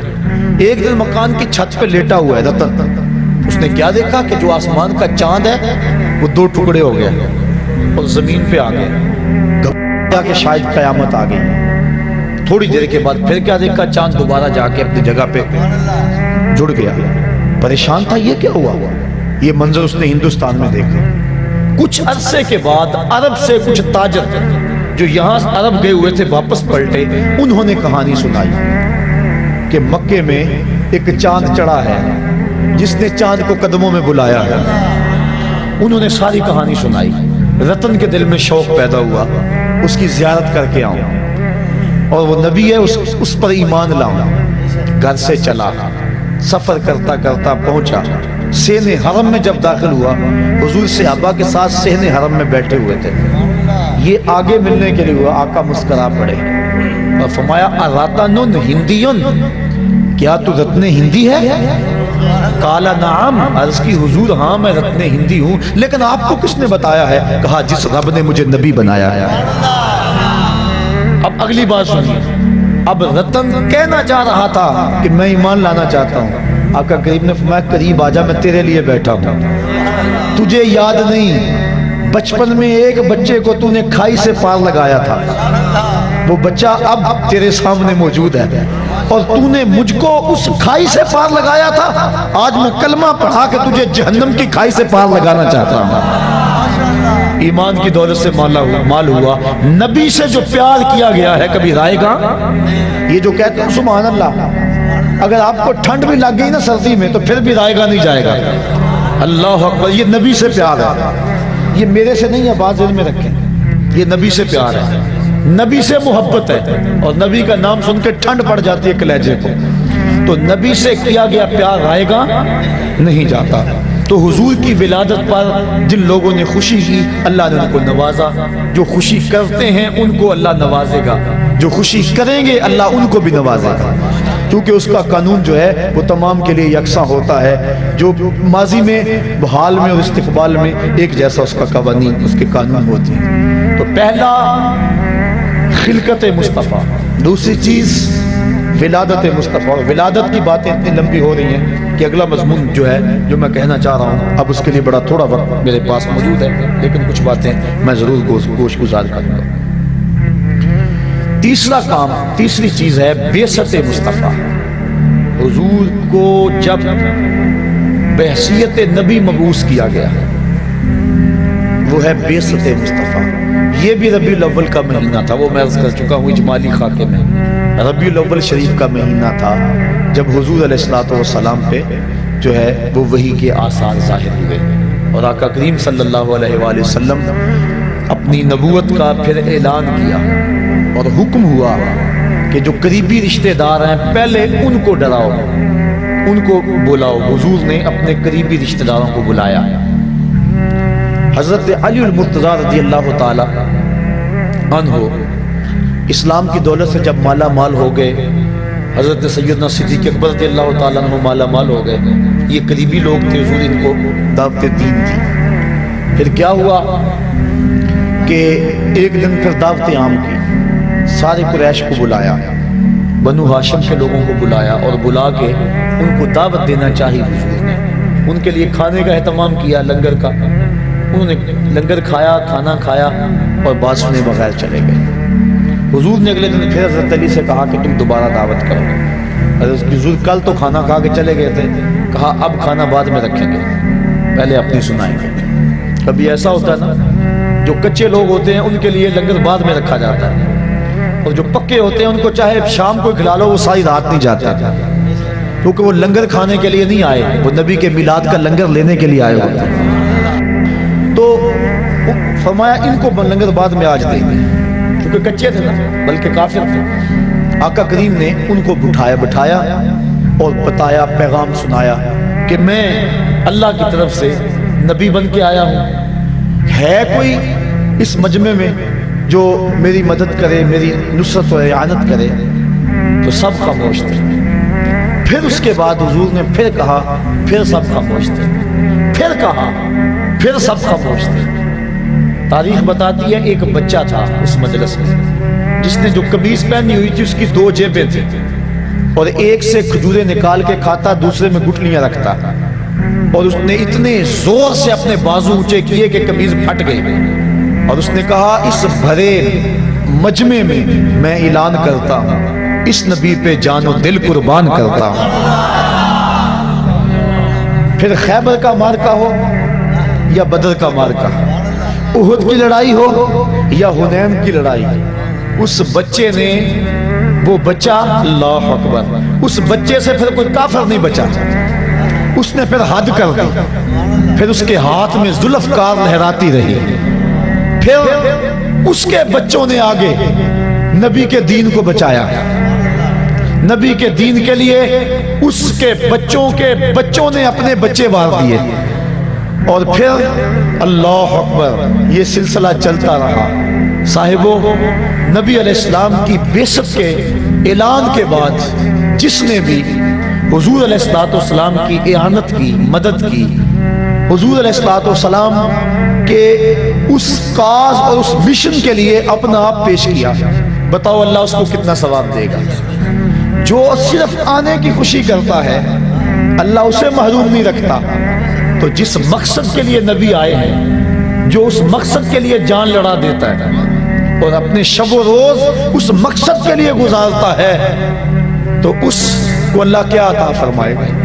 میرے پاس لفظ نہیں ہے کہ میں الفاظ کے قالب میں اس مرتبے کو بیان کر سکوں جو حضور کے دین کے کام کرنے والوں کو اللہ عطا کرتا ہے۔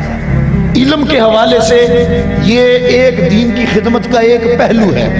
آپ نے سنا کہ علماء کے قدموں تلے فرشتے پر بچھاتے ہیں، اور ایک ایک حرف پہ ان کو کتنا کتنا ثواب ملتا ہے۔ یہ ایک شعبہ ہے، ایک کام ہے، دین کے کئی شعبہ جات ہیں۔ جو صرف علم حاصل کرے اس کو اتنا کچھ ملتا ہے، اور عالم کی فضیلت یہاں تک بیان کر دی گئی، من صافح عالما فکأنما صافحنی، فرمایا جس نے کسی عالم دین کے ساتھ مصافحہ کیا وہ ایسا ہے جس طرح اس نے میرے ساتھ مصافحہ کیا۔ یہ چھوٹا اعزاز تو نہیں ہے، بہت بڑا اعزاز ہے۔ یہ علم کی وجہ سے اس کو اعزاز ملا، صرف ایک شعبے پہ، اور جو دین کے ہر شعبے میں کام کرے، جو دین کے فروغ کے لیے، دین کے احیاء کے لیے، دین کو گھر گھر پہنچانے کے لیے کام کرے، اس کو جو مالک اجر دے گا۔ اور پھر اس دور میں ہمارے بزرگ کہتے ہیں کہ جب کام زیادہ ہو اور مزدور تھوڑے، ایک کیفیت یہ ہوتی ہے، اور کبھی ہوتا ہے کہ کام کے دن نہیں ہوتے لیکن مزدور زیادہ ہوتے ہیں۔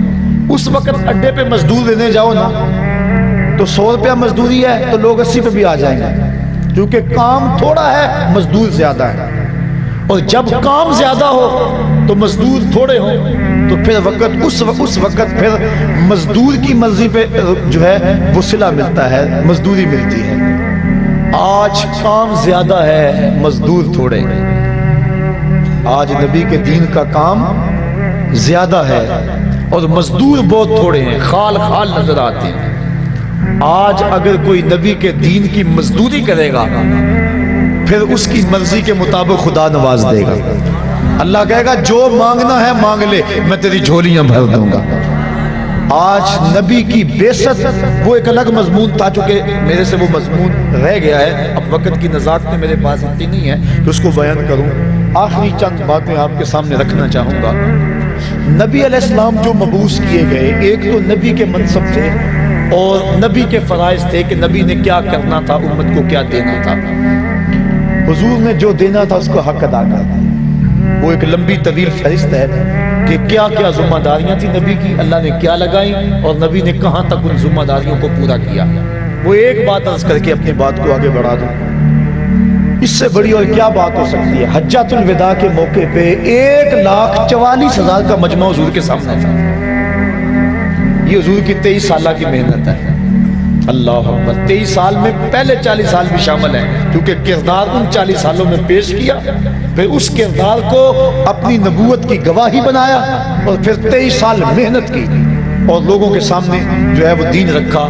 1,44,000 حج پہ تھے جو گھروں میں تھے، ان کا اندازہ نہیں ہے کہ وہ کتنے تھے۔ آقا کریم کی کمائی آقا کے سامنے بیٹھی ہوئی ہے۔ حضور نے صحابہ سے مخاطب ہو کے کہا کہ میں نے مالک نے میرے ذمے جو کام لگایا تھا میں نے اس کام کو ادا کر دیا، وہ پیغام جو میں نے تمہیں پہنچانا تھا کیا میں نے پہنچا دیا؟ اللہ اکبر۔ صحابہ نے کیا کہا؟ بیک زبان ہو کر، جو چیز حقیقت ہو وہاں بندہ بیک زبان ہو جاتا، ورنہ کوئی کہے اس کے کہنے پہ باقی ساتھ شامل ہو جاتے، لیکن جو حقیقت ہو اس حقیقت کا انکار نہیں ہوتا۔ سب نے بیک ہو زبان ہو کا ادیتا و نصحتا، حضور آپ نے حق ادا کر دیا۔ انہوں نے دیکھا تھا اس دین کے لیے نبی علیہ السلام کبھی طائف کے بازاروں میں کھڑے ہیں، کبھی ذی المجال کی منڈی میں کھڑے ہیں، کبھی عکاظ کے میلے میں کھڑے ہیں، کبھی اللہ کے حبیب مکے کی طرف آنے والے راستوں میں کھڑے ہیں، کبھی حج کے موقع پہ لوگوں کے اندر جا کے ان کو پیغام دین دے رہے ہیں۔ مصطفیٰ کریم کے لیے کبھی گڑھے کھود رہے ہیں، کبھی کانٹے بچھ رہے ہیں، کبھی اوجریاں ڈالی جا رہی ہیں۔ حضور نے جن راہوں پہ چل کے آنا ہوتا ہے انہی راہوں پہ کانٹے بچھاتے ہیں۔ حضور گھر سے نکلتے ہیں، کانٹے اٹھاتے جاتے ہیں، پیغام حق سناتے چلے جاتے ہیں۔ کوئی لاؤ تو صحیح ایسا، لاؤڈ سپیکر صحیح نہ ہو تو میں تقریر مختصر کر دوں، مجمع تھوڑا ہو تو میں بگڑ جاؤں، لوگ سبحان اللہ نہ کہے تو میں ناراض ہو جاؤں، مجھے تقریر کے بعد نظر نہ ملے، نیاز نہ ملے، نذرانہ نہ ملے، دوبارہ وہاں کا رخ نہ کروں، مجھے کھانا نہ صحیح طرح دے، میں ان کے 100 عیب گنواؤں۔ یہ میرا اشتہار پہ نام چھوٹا آئے تو میں گلی گلی جو ان کی تضحیق کروں کہ انہوں نے میری تذلیل کی ہے۔ میں تو اشتہار پہ نام ہے اس نام پہ لڑتا ہوں، میں تو بعد میں مٹھی گرم نہ ہو تو اس پہ لڑائی کرتا ہوں، میں تو لوگ تھوڑے ہوں تو اس میں لڑتا ہوں، میں تو مجمع صحیح ذوق والا نہ ہو تو میں کہتا ہوں آج تقریر کا لطف نہیں آیا، میں تقریر کے لطف پر روتا ہوں۔ نبی کانٹوں پیچھے ہوئے کانٹوں میں کھڑا ہو کے تبلیغ کرتا ہے، تو کیوں نہ کہتے ادیتا و نصحتا، حضور آپ نے حق ادا کر دیا۔ پھر پوچھا دوبارہ، کہا میرے مالک نے میرے ذمہ جو کام لگایا تھا بتاؤ میں نے وہ کام پورا کر دیا کہ نہیں کر دیا؟ پھر کہا ادیتا و نصحتا، آپ نے حق ادا کر دیا۔ اللہ اکبر۔ پھر پوچھا، اللہ اکبر، پھر کہا یہ صحابہ کہہ رہے ہیں، آج کا ایک مولوی جو گلی گلی جس کی کیسٹیں چلتی ہیں، آج وہ کہتا ہے کہ نبی تو جزیرۃ العرب سے باہر نہ نکلے۔ تبلیغی جماعت والو تم پوری دنیا کے کونے کونے پہ جا رہے ہو، کیا بول رہے ہیں؟ سنو نبی کو، تم تو کافروں کو مشرک بناتے ہو، یہ نبی ہیں مصطفیٰ کریم کو سارے صحابہ 1.25 لاکھ لوگ کہہ رہے ہیں ادیتا و نصحتا، تو نے حق، آپ نے حق ادا کر دیا حضور۔ پھر آقا نے پوچھا تیسری مرتبہ، پھر یہی کہا۔ پھر مالک نے کہا میرے مالک، مصطفیٰ نے کہا میرے مالک دیکھ تیرے بندے کیا گواہی دے رہے ہیں، دیکھ تیرے بندے کیا گواہی دے رہے ہیں۔ دیکھتے رہے بندے کیا گواہی دے رہے ہیں. اور ساتھ ہی سورہ نصر اللہ والفتح ورأیت الناس يدخلون فی دین اللہ افواجا یا الیوم اکملت لکم دینکم، یہ آیت کریمہ اتری. تو آقا کریم صلی اللہ علیہ وسلم پر یہ آیت اتری تو حضرت سیدنا صدیق اکبر پھوٹ پھوٹ کے رونے لگے. کہا کہ اب حضور علیہ السلام ہم سے رخصت ہوا جا رہے ہیں. اور آقا کریم نے پھر آخری جو خطبہ حجۃ الوداع کے موقع پہ جملے ارشاد فرمائے لوگوں میں تمہیں نماز کی وصیت کرتا ہوں، دو کمزوروں کے بارے میں اللہ سے ڈراتا ہوں، ایک بیوی اور دوسرے غلاموں کے بارے میں. اور پھر حضور نے صحابہ سے مخاطب ہو کے کہا یہ جو پیغام میں نے تمہارے تک پہنچایا ہے اب اس کو آگے تم نے پہنچانا ہے. اپنی ذمہ داری میں پوری کر چکا، اب یہ ذمہ داری تمہارے کندھوں پہ آ گئی، اب تم اس کو پہنچاؤ آگے. پھر صحابہ نے پہنچانے کا انہوں نے بھی حق ادا کیا، تابعین نے بھی حق ادا کیا. ایک مجاہد گھوڑے کی باغ پکڑے ہوئے اللہ کے دین کی دعوت دیتا ہوا بڑھ رہا ہے، حتیٰ کہ دلدل آگے پانی آ گیا. اس نے گھوڑے کی باغ کو کھینچا اور آسمان کی طرف دیکھ کے کہا میرے مالک میرے تو جذبے جوان تھے، کیا کروں تیری زمین ہی ختم ہو گئی ہے. انہوں نے حق ادا کر دیا، تبلیغ کا حق ادا کر دیا، دنیا کے کونے کونے پہ پہنچے، دی اذانیں کبھی یورپ کے کلیساؤں میں، کبھی افریقہ کے تپتے ہوئے صحراؤں میں. دشت و دشت دریا بھی نہ چھوڑے ہم نے، بحر ظلمات میں دوڑا دیے گھوڑے ہم نے. اس انداز کے ساتھ حضور علیہ السلام آگے بڑھے اور حضور کے غلام پھر بعد میں آگے بڑھے اور پھر غلاموں کے غلام آگے بڑھے کہ انہوں نے اس دین کو دنیا کے چپے چپے پہ پہنچا دیا. پھر وہ وقت بھی آیا کہ ہمارے عیاش حکمرانوں نے اس دین کو جس انداز سے لتاڑا اور دین کی قدریں جس انداز سے پامال کی، اور پھر ہمارا بیک گیئر لگ گیا. اور آج ہماری جو حالت ہے، آج ہمارا جو دکھڑا ہے وہ کسی سے مخفی نہیں ہے. آج ربیع الاول کی سہانی صبح ہے، ہم نے تجدید عہد کرنا ہے. نبی علیہ السلام کے جو فرائض تھے وہ تو حضور نے ادا کر دیے. ہماری جو ذمہ داریاں ہیں اور حضور کے جو حقوق ہیں، ایک والدین کے حقوق ہیں، ایک شیخ کے حقوق ہیں، ایک استاد کے حق ہیں، ایک رسول اللہ کے حق ہیں. رسول اللہ کے حق کیا ہیں؟ کہ حضور علیہ السلام پر ایمان لایا جائے. ایک حق حضور کا یہ ہے کہ حضور علیہ السلام پر ایمان لایا جائے اور حضور کی اتباع کی جائے. دوسرا حق حضور سے محبت اور عشق کیا جائے. اور تیسرا حق حضور کی تعظیم و توقیر کی جائے. اور چوتھا حق حضور پر کثرت سے درود پڑھا جائے اور حضور کی چوکھٹ پہ حاضری دی جائے. اب حضور پر ایمان لانا اور حضور کی اتباع کرنا، الحمدللہ ہم سب اہل ایمان ہیں، یہ اللہ کا شکر ہے. اتباع والا معاملہ کمزور ہے.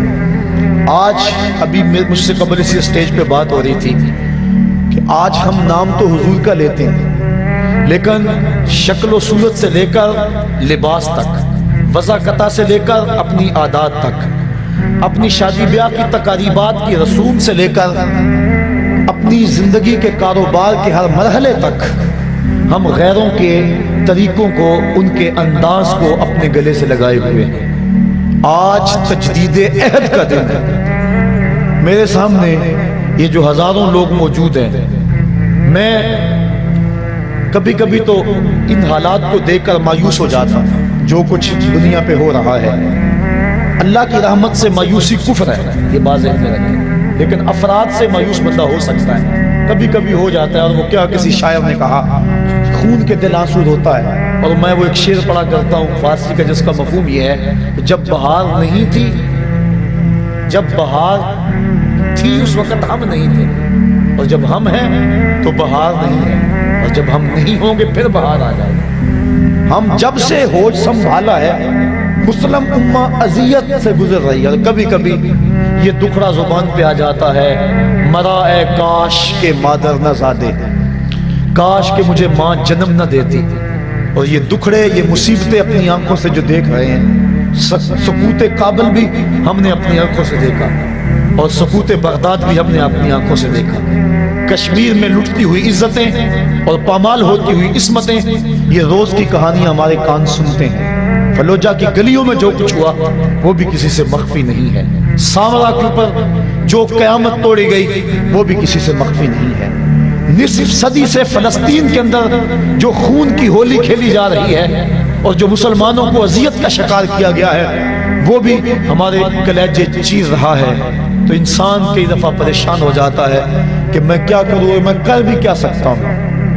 مختصر سا قافلہ ہے میرے پاس، لاکھوں نہیں، ہزاروں نہیں، صرف سینکڑوں لوگ ہیں، لیکن پھر جب میں اپنے محبت کرنے والوں اور ان کی پگڑی کے ایک ایک تار میں وفاؤں کے بندھن دیکھتا ہوں تو میری مایوسی ختم ہو جاتی ہے۔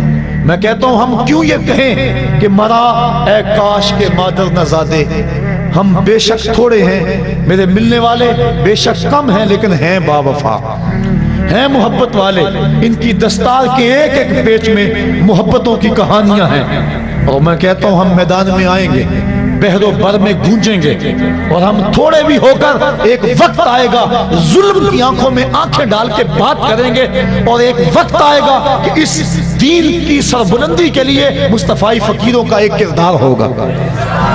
مجھے اس بات کی بڑی امید ہے، اور میں جب بالکل اس سلسلے کا آغاز کیا تھا، جو میرے پرانے ساتھی ہیں وہ جانتے ہیں، بالکل 2 4 10 ساتھی تھے، اور اس وقت میں نے اپنے ساتھیوں سے کسی موقع پہ کہا تھا اور کسی فورم پہ میں نے کہا تھا کہ امیر شہر سے حساب لیں گے پائی پائی کا، امیر شہر سے حساب لیں گے پائی پائی کا، غریب شہر کے بچے جوان تو ہونے دو۔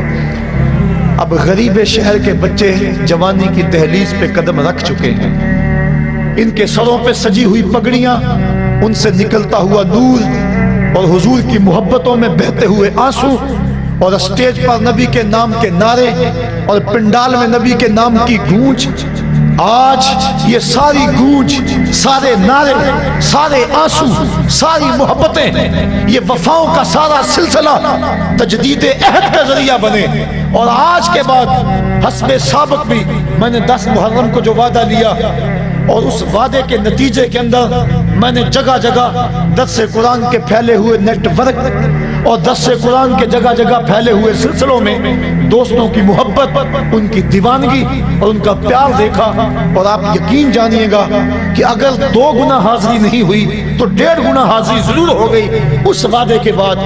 آج ربیع الاول کی سہانی گھڑیاں ہیں، وہ لمحے قریب آ رہے ہیں جن کی جرمٹ میں نبیوں کا تاجور دنیا پہ جلوہ گر ہوا تھا، اور وہ رحمت کی برسات ہو رہی ہے، اور یہ ساری رات رحمتوں کی برسات، یہ رحمت ہے، اللہ کی رحمتوں کا نزول ہو رہا ہے۔ آپ ہزاروں لوگ میرے سامنے موجود ہیں، اور یہ اجنبی لوگ نہیں ہیں، یہ وہ لوگ ہیں جو میرے ساتھ محبتوں کا سلسلہ اس لیے رکھتے ہیں کہ میرا تعلق قرآن سے ہے اور صحابہ قرآن سے ہے۔ گلی گلی قرآن کو اپنے سر پہ اٹھائے گھومتا ہوں، اور قرآن کا پیغام لے کر گلی گلی جاتا ہوں۔ 10 محرم کو ایک وعدہ لیا تھا، اور پورے زور سے آپ نے اس وعدے کا جواب دیا، اور لوگوں نے اس وعدے پہ لبیک کہا، اس کا عملی اظہار بھی میں نے دیکھا۔ آج مصطفیٰ جان رحمت پہ چھم چھم برستی اس سہانی گھڑیوں کے حسین لمحوں کے اندر وہی وعدہ آپ سے دہرانا چاہتا ہوں۔ میرا ہر بار کوئی نیا وعدہ نہیں ہوتا، آج پھر وہی وعدہ ہے، اور یہ وعدہ آپ نے زبان سے نہیں، دل کی اتھاہ گہرائیوں سے کرنا ہے، اور زبان سے قوت سے اس وعدے کی پختگی پر مہر لگانی ہے، اور آپ کی یہ آواز ہوا کے دوش پہ گنبد خضرا کے مکین تک بھی پہنچ رہی ہے، اور مصطفیٰ کریم تمہارے اس منظر کو دیکھ رہے ہیں۔ اور آج میں کہہ رہا تھا، سوچ رہا تھا، جب یہاں یہ نوجوان مصطفیٰ جان رحمت کے نغمے الاپ رہے تھے، اور یہ کس شہنشاہ آمد کی جو ہے وہ آمد ہے، کس کے شہنشاہ والا کی آمد ہے، پکارو یا رسول اللہ، اور آپ کھڑے تھے، ہاتھ لہرا رہے تھے، اور میں اس وقت سوچ رہا تھا، میں نے پچھلے بھی ایک دن کہا تھا کہ ڈنمارک کے پاس اور مغرب کے پاس سیٹلائٹ کا انتظام ہے، اور ان کے پاس جو ہے وہ نظام ہے، بڑا مربوط نظام ہے۔ وہ ذرا ادھر دیکھے تو صحیح، پاکستان کے چپے چپے پہ، عالم اسلام کے گوشے گوشے میں دیکھ مصطفیٰ کے نعرے لگ رہے ہیں۔ کون ہے مصطفیٰ کی عظمت کو گھٹانے والا؟ جس کے سر پہ وَرَفَعْنَا لَكَ ذِكْرَكَ کا تاج خدا نے رکھا، جس کی عظمتوں کی گواہی خدا نے دی ہو، اور جس کو اتنی بلندیاں دی کہ قدموں کی چاپ فراز عرش پر گونجتی رہی۔ حضرت عیسیٰ جس کے نالین کے تسمے کھولنے کی سعادت کے لیے آرزو اور تمنائیں کرتے رہے، وہ کتنا بلند ہے، کتنا بالا ہے، کتنا اونچا نبی ہے۔ تو آج ہم نے آج کے اس مبارک دن تجدید عہد کرنی ہے۔ آج کے بعد ہم نے اللہ رسول سے وعدہ کرنا ہے، ہم جئیں گے تو اللہ کے لیے، ہم مریں گے تو دین کے لیے، اور زندگی کی آخری سانس تک رسول اللہ کے وفادار ہوں گے۔ یہ آج ہمارا تجدید عہد ہے۔ آج دوبارہ ہم یہ وعدہ کرتے ہیں، اور یہ وعدہ آپ میرے سے نہیں کر رہے، اور یہ وعدہ میں بھی کر رہا ہوں، اور میں آپ سے نہیں کر رہا، میں اور آپ دونوں مصطفیٰ جان رحمت سے وعدہ کر رہے ہیں۔ آج جو کچھ ہو رہا ہے اور جو ضرورت ہے، میں پھر وہی بات کہوں گا، میرے رسول کے غلاموں، مصطفیٰ کو دین کے لیے مزدوروں کی ضرورت ہے۔ کیا مصطفیٰ کے دین کے لیے مزدوری کرو گے؟ کیا 8 گھنٹے ڈیوٹی دو گے یا 24 گھنٹے ڈیوٹی دو گے؟ آج ان ہواؤں کو، ان فضاؤں کو، سحر کے لمحوں کو اور گنبد خضرا کے مکین کو گواہ بنا کے اپنے مالک سے وعدہ کرو کہ میرے مالک، ہم تیرے دین کے لیے جو ہے وہ ڈیوٹی کریں گے، تیرے دین کی مزدوری کریں گے، ہم جیئیں گے تو تیرے لیے، ہم مریں گے تو تیرے دین کے لیے، اور زندگی کی آخری سانس تک تیرے رسول کے وفادار رہیں گے۔